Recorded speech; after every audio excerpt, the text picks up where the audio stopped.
Friends, অনেক সময় কিছু দুষ্ট প্রকৃতির মানুষ আমাদের ফোনে আমাদের অজান্তে আমাদের ক্ষতি করার জন্য কল ফরওয়ার্ডিং অপশনটি চালু করে দেয়। এর ফলে আমাদের যত প্রয়োজনীয় এবং গোপনীয় কল আসে সেগুলো তাদের ফোনে চলে যায় এবং তারা আমাদের তথ্যগুলো জেনে ফেলে।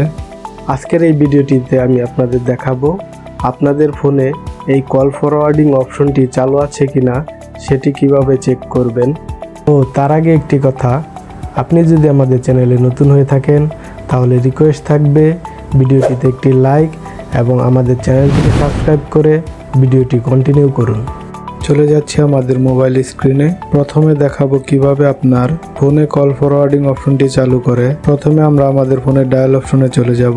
এরপর এখানে লিখব *21*, এরপর যে নাম্বারটিতে কল ফরওয়ার্ড হবে বা যে নাম্বারটিতে কল যাবে সেই নাম্বারটি দিব, এরপর হ্যাশ দিব, এরপর ডায়াল করব। ডায়াল করার সাথে সাথেই আমাদের ফোনে কল ফরওয়ার্ডিং অপশনটি চালু হয়ে যাবে। ফ্রেন্ডস, এখন দেখব আমাদের ফোনে এই কল ফরওয়ার্ডিং অপশনটি চালু আছে কিনা। তো এর জন্য আবার আমরা আমাদের ফোনের ডায়াল অপশনে চলে যাব এবং ডায়াল করব *21# অথবা *62#, যে কোনো একটি দিয়ে ডায়াল করলেই হবে। এখানে প্রথমটা *21# দিয়ে ডায়াল করছি। ডায়াল করার সাথে সাথে আমাদের এখানে শো করবে আমাদের ফোনে কল ফরওয়ার্ডিং অপশনটি চালু আছে কিনা। ফ্রেন্ডস, এখানে আমরা দেখতে পাচ্ছি আমাদের ফোনে কল ফরওয়ার্ডিং অপশনটি চালু নেই।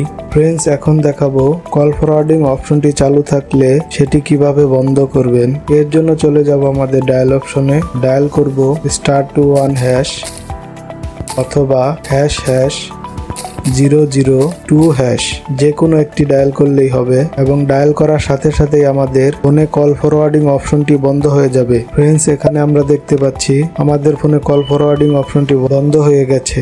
সো ফ্রেন্ডস, ভিডিওটি কেমন লাগলো অবশ্যই কমেন্টসে জানাবেন। যদি ভালো লেগে থাকে তাহলে রিকোয়েস্ট থাকবে লাইক, কমেন্টস এবং সাবস্ক্রাইব করে আমাদের সাথেই থাকুন। ভালো থাকবেন সবাই, ধন্যবাদ।